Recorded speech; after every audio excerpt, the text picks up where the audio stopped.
O que eu quero falar para vocês nessa manhã fala sobre dois irmãos, ok? Está no livro de Lucas, capítulo 15. Dois irmãos.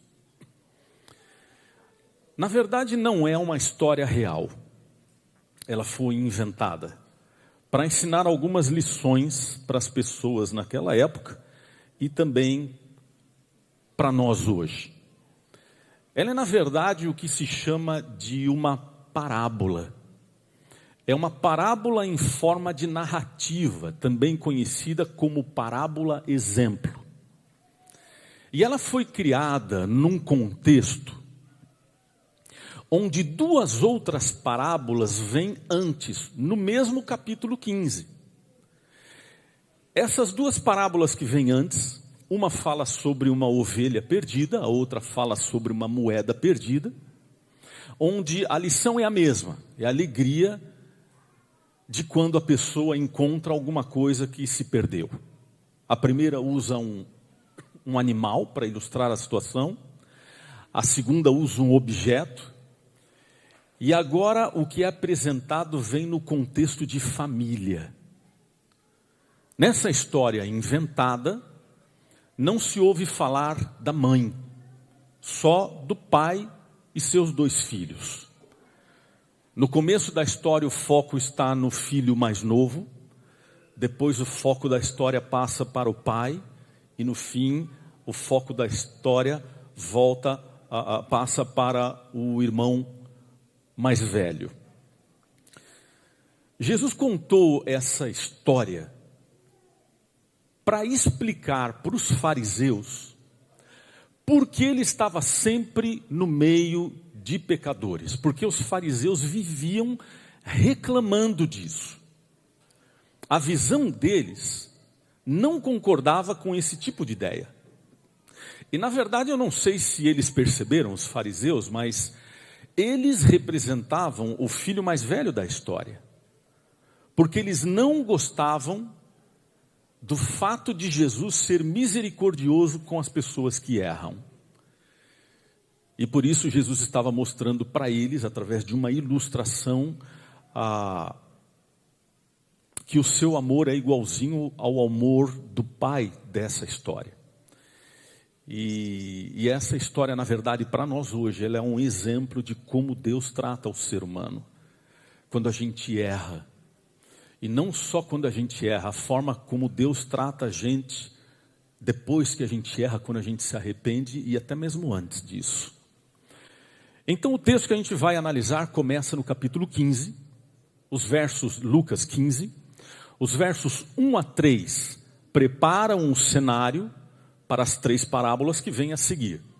E os fariseus, no contexto, continuam ofendidos porque eles não aceitavam os pecadores. Eles achavam que o pecado desqualificava as pessoas para poderem se associar ou se aproximar de Deus. E sabe o que é pior? O pior desse contexto é que eles tinham certeza de que eles estavam certos na maneira deles pensar. Eles tinham certeza. Tem um pensamento que diz assim: o maior problema da arrogância é que ela é arrogante. O maior problema da arrogância é que a arrogância é arrogante. Esse é o maior problema dela. E aí no verso 11 então começa a história que é o foco da nossa reflexão hoje. Vamos analisar essa história. Ela começa com uma frase meio que aparenta ser pré-fabricada. Como aquelas histórias que começam dizendo: era uma vez, não é assim? Então a frase que começa a parábola diz assim: havia um homem que tinha 2 filhos. Essa é a primeira frase.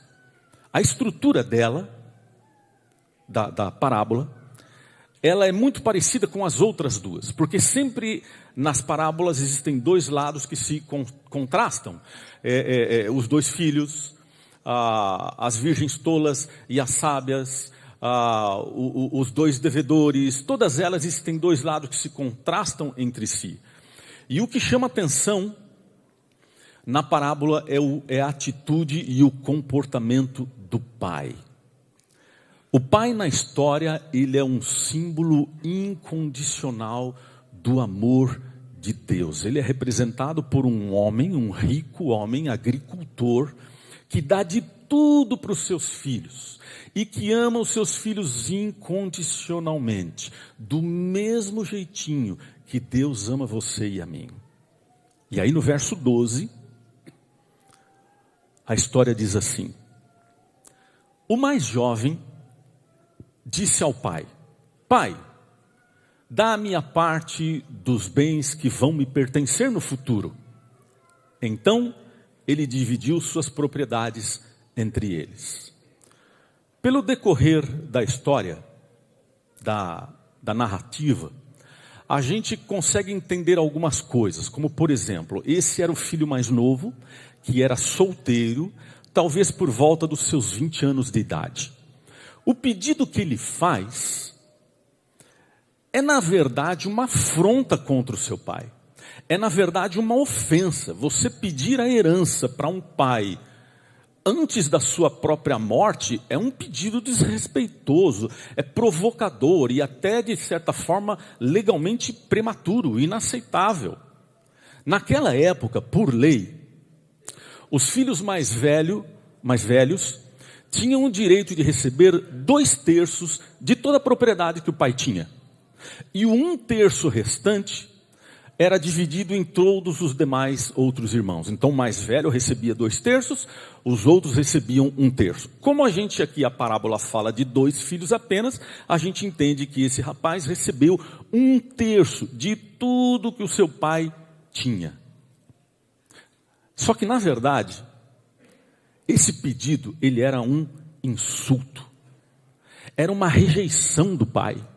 A sua partida de casa era uma negação cruel dos valores que o pai tinha ensinado para ele até aquele momento. Lucas escreve simplesmente dizendo a seguinte frase: partiu para um país distante. Veja, não era um passeio, não era uma viagem de passeio, não era uma viagem de turismo. Era a rejeição do seu próprio sangue, era a rejeição, aquela decisão era a rejeição da sua família, era rejeitar a sua comunidade, era rejeitar a sua cultura. No verso 13, Lucas diz assim: poucos dias depois, o filho mais novo reuniu tudo que tinha e viajou para um país distante. E no verso 15, a Bíblia diz assim: então foi encontrar-se a um dos cidadãos daquele país, que o enviou aos campos para alimentar os porcos. Olha que coisa interessante. O rapaz parece, lógico, talvez a inexperiência, por volta dos seus 20 anos de idade, mas a ideia que transmite é que é um rapaz ingênuo, inconsequente, imaturo. Porque agora aconteceu o que estava claro que mais cedo ou mais tarde iria acontecer. O que aconteceu? O dinheiro acabou.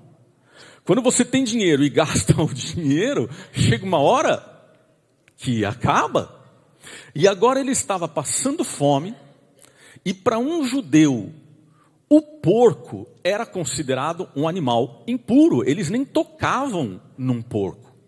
Conseguir um emprego cuidando de porcos mostra que ele chegou no nível mais baixo que ele poderia chegar, principalmente considerando a cultura dele. Aí no verso 16, a narração bíblica diz assim: ele teria, olha que interessante, ele teria prazer em se fartar das vagens que os porcos comiam, e ninguém lhe deu nada.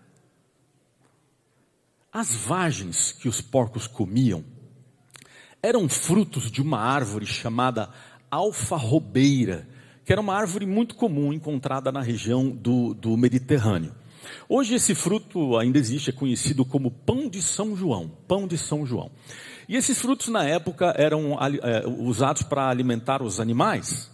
E para não passar fome, ele começou a comer a comida que os porcos comiam. E logicamente, em um momento, não tinha como, ele se lembrou que todos os empregados do pai dele tinham pão de sobra, tinham comida de sobra, enquanto agora ele estava ali, passando fome, comendo junto com os porcos, e os empregados do seu pai tinham muito mais do que ele. Aí o texto usa essa expressão: então ele caiu em si.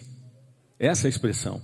Se arrependeu, mudou de atitude, admitiu o seu erro e decidiu arrumar aquela situação.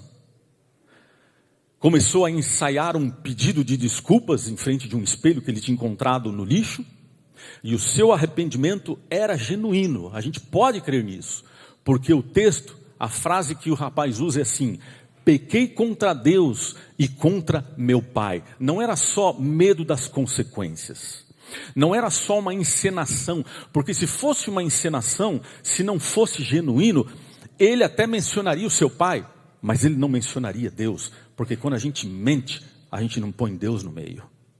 Deus e falsidade não cabem na mesma frase. E aí ele decidiu voltar. Viajou muito. Enquanto ele descia a estrada que levava para a casa do seu pai, ele foi reconhecido. Mas olha que coisa interessante. Ele não foi reconhecido por um empregado do seu pai. Ele foi reconhecido pelo próprio pai. Ele podia ter sido reconhecido por um empregado que estava trabalhando no campo, por um funcionário que estava cuidando do gado, e aí alguém corria para avisar o pai: olha, o seu filho está... Não, na narração diz que ele foi reconhecido pelo seu próprio pai. Foi o pai que o reconheceu. Porque muito provavelmente, todos os dias, o pai ficava na varanda, olhando a estrada, na esperança de ver o seu filho voltando. O texto dá a entender que o pai viu o filho primeiro, e depois que o pai viu o filho, então só aí que o filho viu o pai. E isso é um detalhe interessante, porque ilustra perfeitamente Deus. Deus é aquele pai que espera por milhares e milhares de filhos que escolheram um dia ir para longe dele. E pode ser que hoje eu esteja falando para esse filho aqui sentado no banco dessa igreja. Pode ser que hoje eu esteja falando para alguém que está me assistindo ali pela internet. Mas pode ser que você tenha sido um desses filhos, você seja um desses filhos que tenha se afastado em algum momento do pai. Quando de longe o pai vê que alguém está se aproximando, e que essa pessoa que está se aproximando tinha um jeito semelhante de andar como seu filho. Então o texto diz que o pai se levanta e sai correndo na direção dele. Veja, na época, um patriarca não corria. Na época, um patriarca era símbolo de respeito. Mas o pai abandona toda formalidade, esquece que a sua roupa é cara, esquece que a sua roupa é desajeitada para correr, esquece que é um homem de idade e sai correndo para abraçar o seu filho que está aí vindo em sua direção com a cabeça raspada e cheirando a porcos. O filho olha para cima, vê o pai correndo em sua direção. Os dois se abraçam, caem ajoelhados no chão, e o texto diz, olha que lindo isso. Eu me arrepio quando eu leio isso. O texto diz que o pai cobriu o filho de beijos. O filho tenta falar aquele discurso que ele tinha ensaiado, mas nem dá tempo. E o pai agora volta para casa e prepara um banquete para comemorar. No banquete, o filho é tratado como um convidado de honra. No banquete, o filho é tratado como aquele filho que voltou da guerra. Ele não é tratado como um servo, ele não é tratado como ele achou que ele seria tratado. Ele não foi punido, ele não foi rebaixado, ele não levou uma bronca, ele não ficou de castigo. O pai não olhou para ele e disse assim: não falei? Não. Ele só foi tratado melhor do que ele merecia e melhor do que ele esperava. E a alegria do pai era indescritível. Porque em sua cabeça, o filho poderia já estar morto, mas agora ressurgiu. Ele estava desaparecido, mas agora foi encontrado. Entende a profundidade dessa parábola? A vida do filho, a volta do filho, traria de novo alegria para a família. Traria de volta vida para a família. Filhos em casa é sinal de alegria. Filhos em casa é sinal de alegria. Quando aquele pai viu o filho voltando, ele viu a alegria voltando. O filho mais novo traria a alegria de volta para casa. Porque ele estava cansado do silêncio, da ausência do seu filho. E quando eu pensei isso, e quando eu entendi isso, eu pensei numa outra coisa. Sabe o quê? Eu tenho a impressão que Deus está passando por esse momento também. Porque a Bíblia diz que Ele foi preparar casas para que os seus filhos pudessem morar. Mas essas casas ainda estão vazias, porque a gente ainda não chegou lá. A gente ainda está aqui. Deus tem paz. Mas, Senhor, espera um pouco, que daqui a pouco a gente está chegando aí. E a gente vai trazer alegria para Ele. Eu, pelo menos, vou ficar cantando o dia inteiro. Até aqui tudo bem, até aqui tudo certo.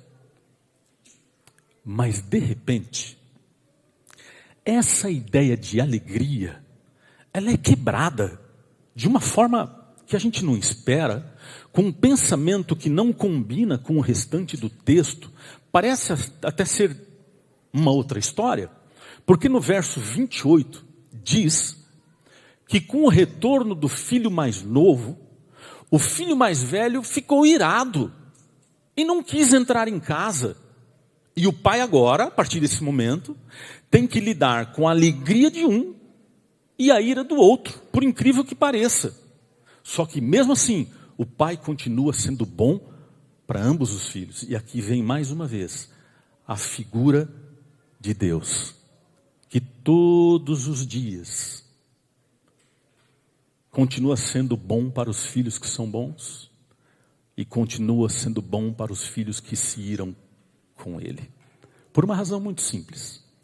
Porque Deus é bom. E porque a sua misericórdia, a sua bondade dura para sempre. Ele é bom porque Ele é bom. Ele não é bom porque você merece. Ele é bom porque não é possível Ele não ser bom. Só que mesmo assim o filho mais velho reclama. E ele diz que sempre ele fez tudo o que o pai pediu.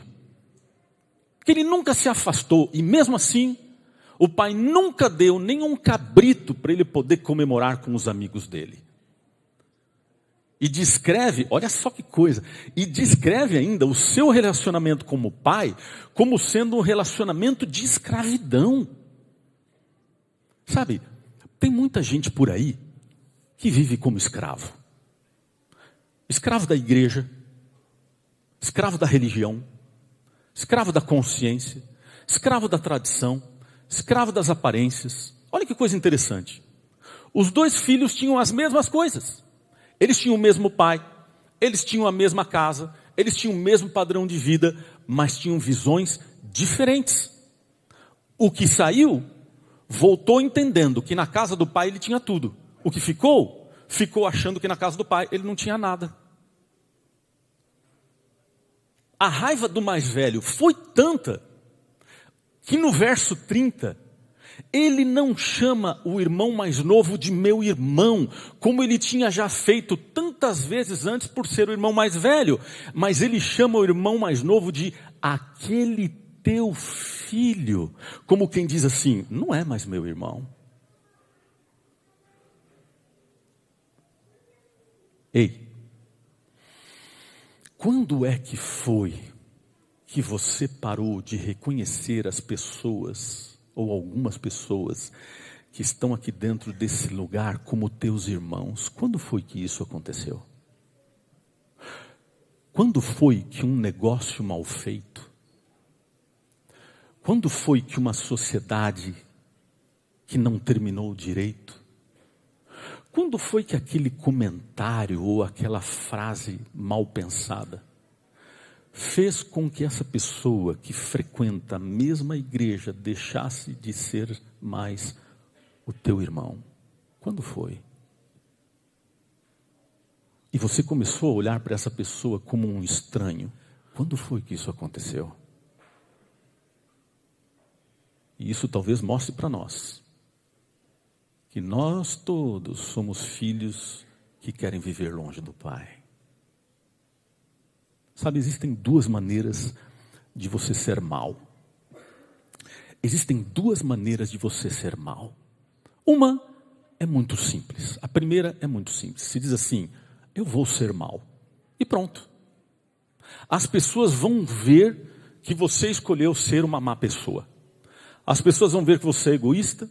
As pessoas vão ver que você é invejoso, que você é autossuficiente, que você escolheu ser uma pessoa má. Simples assim. É só pensar. Vou ser mal. Não estou nem aí mais para os outros. Foi isso que o filho mais novo fez. Assumiu a sua situação. Ele assumiu a sua posição. Mas também há uma outra maneira de você ser mal. Sabe como que é? É quando você se acha tão bom que você acaba se achando melhor do que todo mundo. E esse sentimento de superioridade traz os mesmos resultados de quem escolheu ser mal. Você também passa a ser egoísta, você também passa a ser invejoso, você também passa a ser autossuficiente. E esse foi o caminho que o mais velho escolheu. E vou dizer uma coisa para você. O segundo jeito é bem pior do que o primeiro. Porque ele é disfarçado de bom. Existe uma falsidade envolvida. Existe um engano envolvido. Você quer ver uma coisa?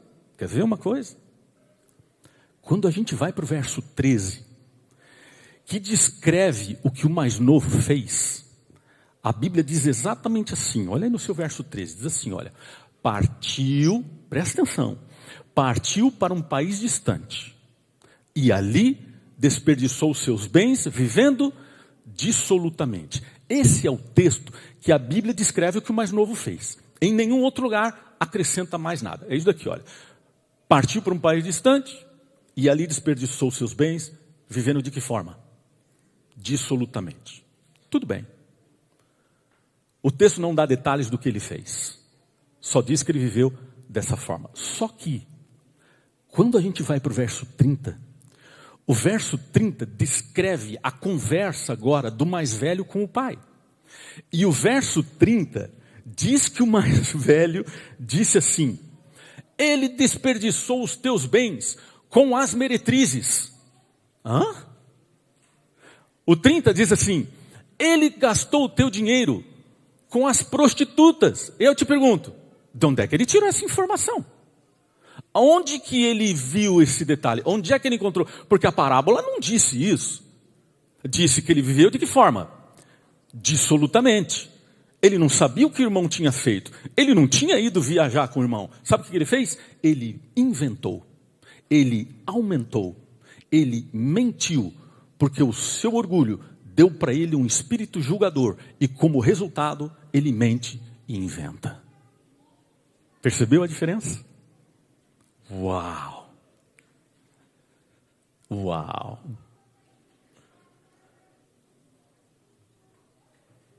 Quando nós sentimos mais santos do que os outros, nós recebemos um espírito julgador que nos conduz a uma vida baseada na mentira. É isso que a Bíblia está dizendo.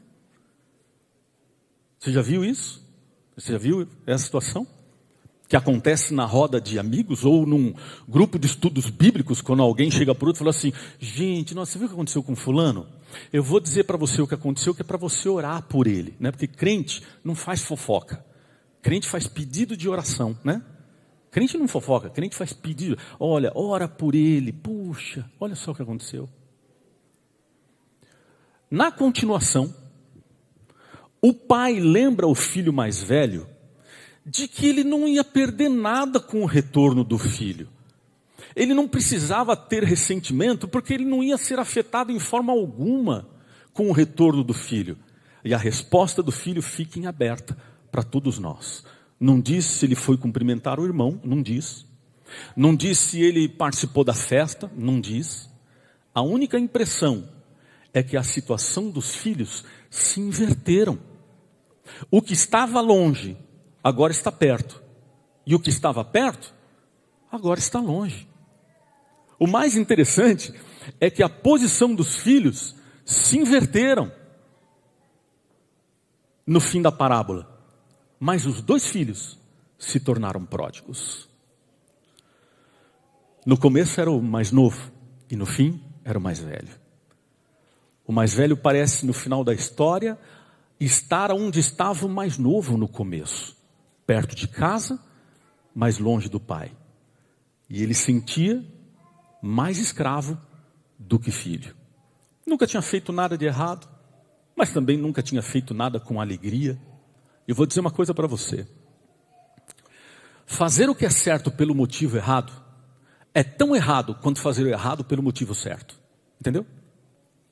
Fazer o que é errado, fazer o que é certo pelo motivo errado é tão errado quanto fazer o errado pelo motivo certo. E na verdade, o mais velho, mesmo estando perto de casa, acabou indo para mais longe do que o mais novo tinha ido. E por isso, pelo que ele aqueceu no seu coração, agora ele não podia mais participar da festa, da música e da alegria.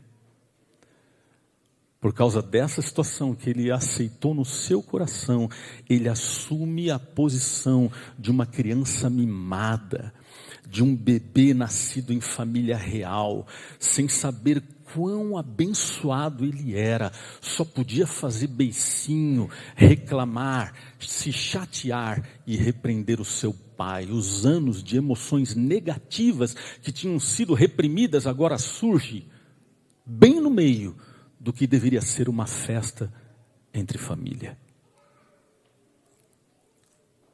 E ele representa, nesse momento, aquelas pessoas hoje que quando olham para Deus só conseguem ver justiça, que veem Deus em termos de trabalhos, em termos de ações, tarefas, obrigações, e por isso tratam as pessoas da mesma forma. Tem uma atitude de julgamento, de falta de empatia, são inflexíveis e se acham mais santos do que os outros, e por isso tem a tendência de julgar e condenar. Mas no fundo, analisando a história, os dois tinham o mesmo problema. Nenhum dos dois sabiam o que era ser filho. Um se sentia empregado, o outro se sentia como escravo, mas nenhum dos dois se sentiam como filhos. E o mais lindo dessa história, o mais maravilhoso dessa história, dessa parábola, é que em toda ela, o pai permaneceu o tempo todo no modo perdoador. Eu acho que essa parábola não deveria ser conhecida como a parábola do filho pródigo. Eu acho que ela tinha que ser conhecida como a parábola do pai perdoador. Porque o pai é o que permaneceu do mesmo jeitinho, perdoando todos os filhos. E isso até lembra um pouco as parábolas que vêm antes, como por exemplo a da ovelha perdida, porque é o pai, inclusive, que vai atrás dos filhos, dos dois. Ele vai atrás de um para receber, para cumprimentar, e vai atrás do outro para consolar. Mas nas duas situações, é Deus quem vai buscar. Que lindo isso, não?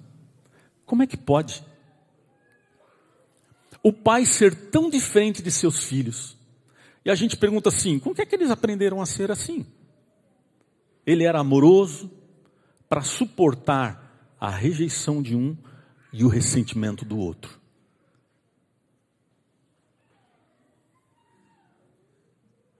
Ninguém conhece esse tipo de amor. Ninguém conhece. A não ser que você seja amado incondicionalmente. Não simplesmente por existir, por ter, por fazer. E Deus nos perdoa, sabe, gente? Deus perdoa a gente sem a gente saber que está sendo perdoado. E quando a gente entende isso, isso capacita a gente a amar melhor e perdoar mais. Mas esse é o ponto alto da parábola. O pai permanece em sua posição de perdão. E Jesus também.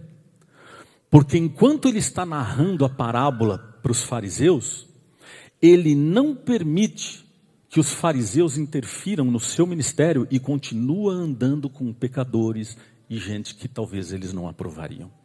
Agora imagine que família, pense nisso, imagine que família feliz não seria se o filho mais velho tivesse pelo irmão o mesmo amor que o pai tinha.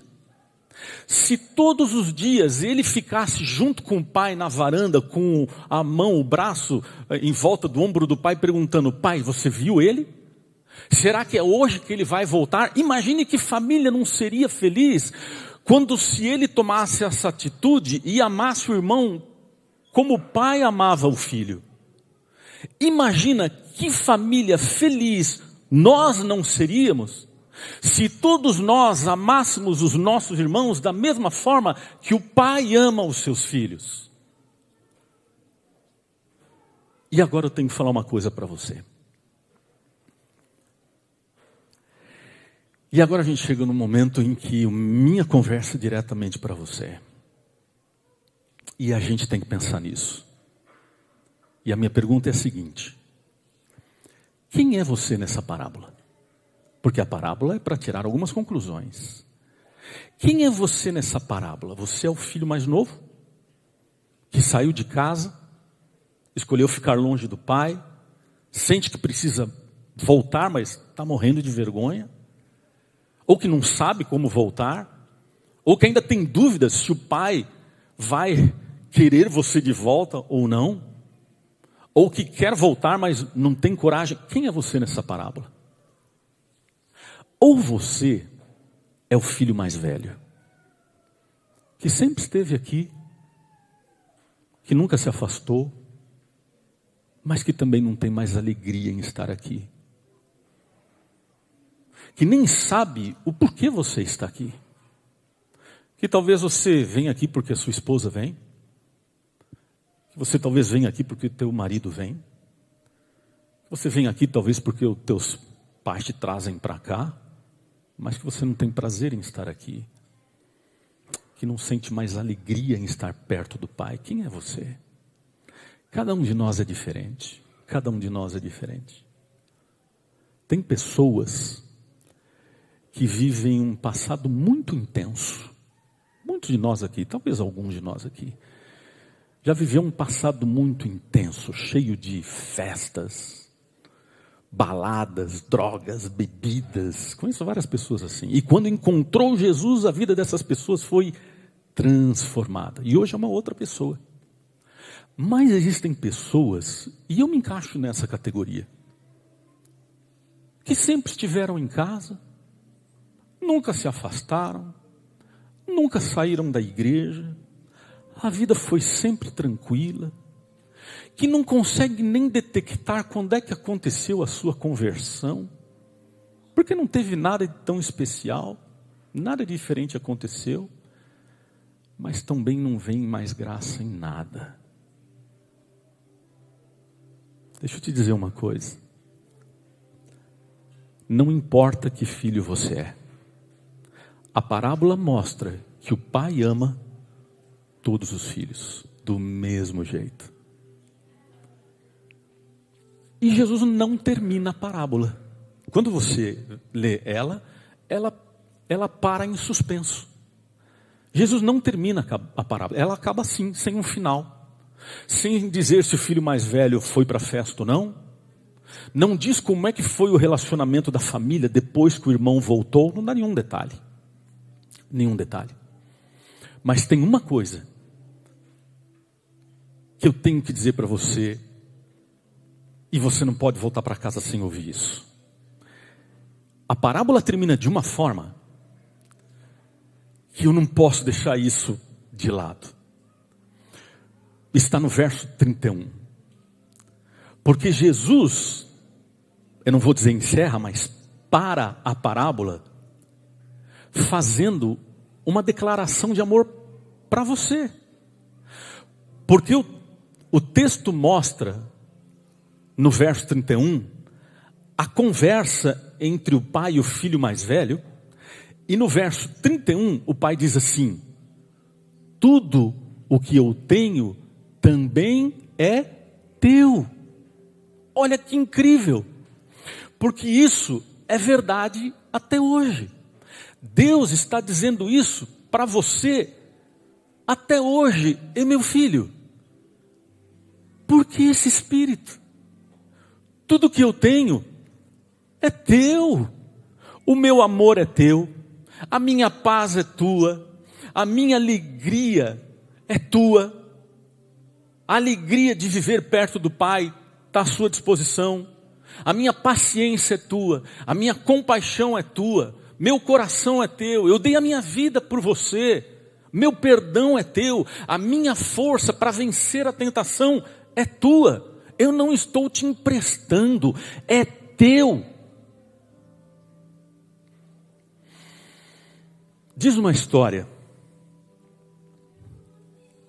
que um dia em uma igreja, o pastor subiu à frente e ele disse assim: gente, hoje eu trouxe um amigo que eu conheço desde a infância para falar para vocês.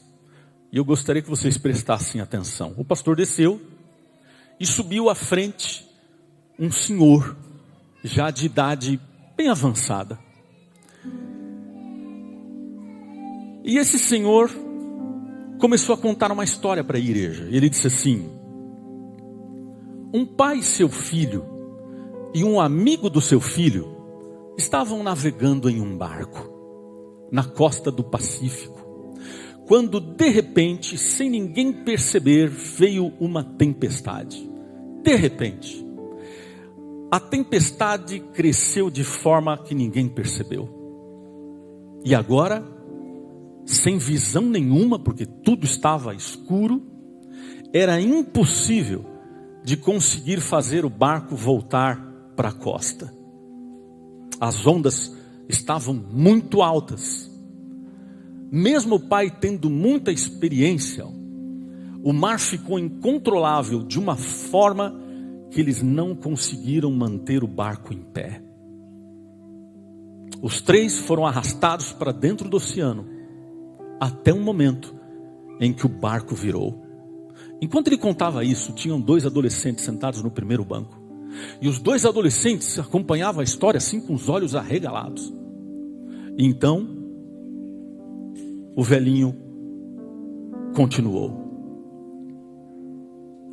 O pai, em um momento, conseguiu alcançar uma corda que estava amarrada ao barco. E que enquanto o barco não estivesse afundando, eles sobreviveriam. O filho e o amigo do filho já estavam distantes do barco, mas talvez a corda alcançasse um deles. Mas para qual dos dois ele jogaria?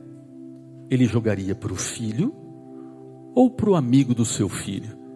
E aí, nesse momento, aquele pai começou a viver em segundos um conflito que ele nunca na sua vida tinha enfrentado antes. A agonia dessa decisão era muito grande.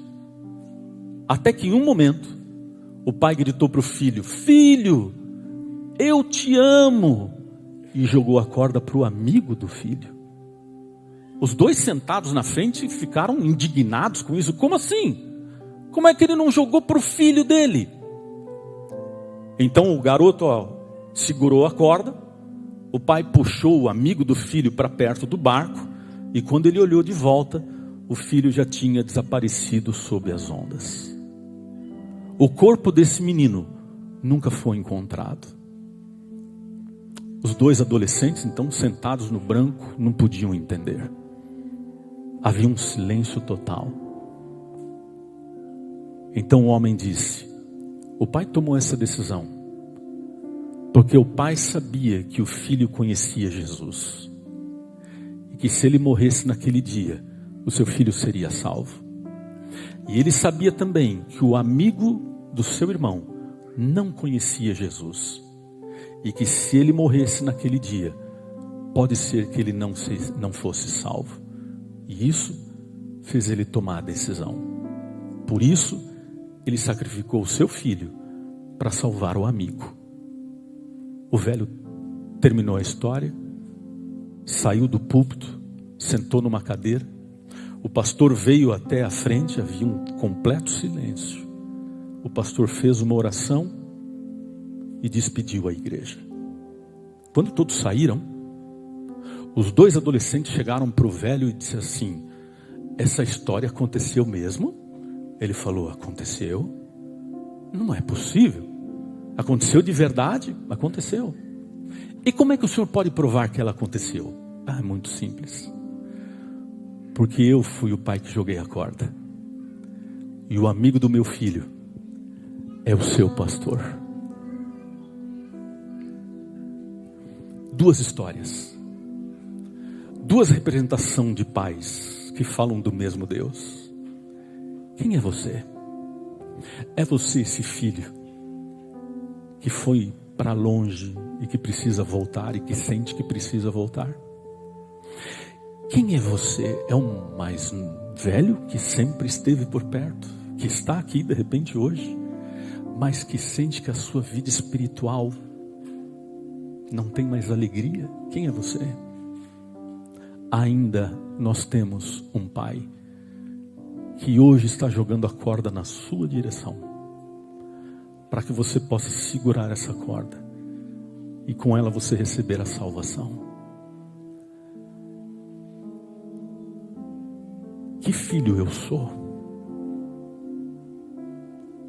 O que Deus tem para ensinar para nós? Ou a grande lição de que nosso Pai não muda e de que Ele ama você, não importa quem você seja. Se você tem um espírito de reclamação, de julgamento, ou se você tem um cristianismo que se está aqui está tudo bem, se não está, está bem também, mas não há alegria. Quem é você? Que tipo de filho Deus enxerga quando Ele olha para você? Que tipo de filho Deus está vendo agora que Ele está olhando para você? É uma parábola para a gente entender de que ninguém é melhor do que ninguém. De que a gente tem que entender o que é ser filho de Deus. De que a gente tem que entender que não importa quem você seja ou o que você faça, não vai diminuir o amor que Deus tem por você. Vamos usar esse momento para você, onde você está, fechar os seus olhos e responder essa pergunta. Qual dos dois filhos você tem sido? Qual dos dois filhos você é agora? Feche seus olhos, é onde você está. Essa conversa eu não posso interferir. Essa conversa entre você e o Pai. Mas lembre-se de um detalhe. Tudo o que Ele tem é teu. O amor dele é teu. A vontade de ver você voltando é dele. A força para vencer a luta é tua. Tudo que Ele tem, tudo que é em Deus é teu. Se apodere disso. Diga para Ele: Senhor, eu tenho sido, talvez como filho mais novo, mais rebelde, mais revoltado. Ou talvez eu tenha me portado como filho mais novo, mimado, reclamando, fazendo beicinho de tudo que eu não concordo. Quem tem sido você? Porque se tem alguém que não muda, é o Pai.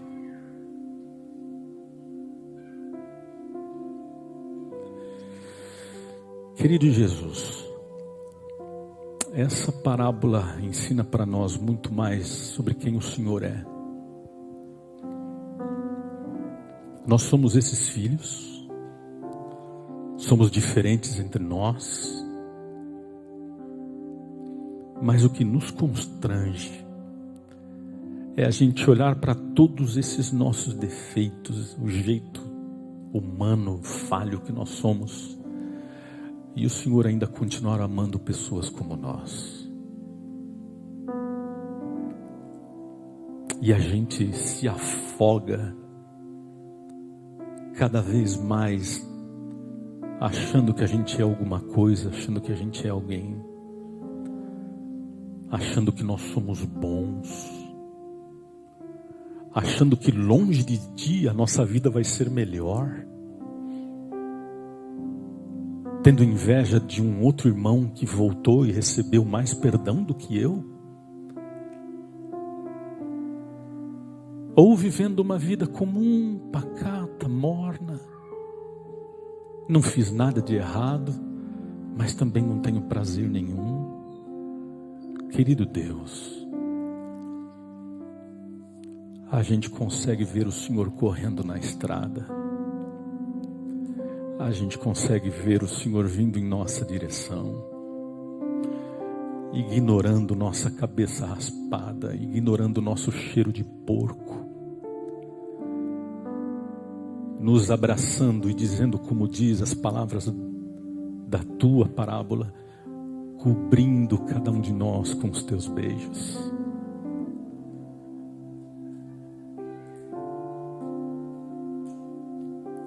Que nós possamos nesse momento nos apoderar desse amor. Que nós possamos nesse momento entender que nós não somos empregados, nós não somos escravos, nós somos filhos. E que existe sim uma herança que Deus vai dar para a gente no dia que Ele voltar. E a partir daquele dia haverá só alegria dentro de casa. Não existirá filho mais longe. E o Senhor vai estar com a gente por toda a eternidade. Muito obrigado porque o Senhor fala com a gente, porque o Senhor nos recebe, ignora quem somos e, por favor, continua nos amando com amor de Pai. É o que nós pedimos no nome de Jesus. Amém.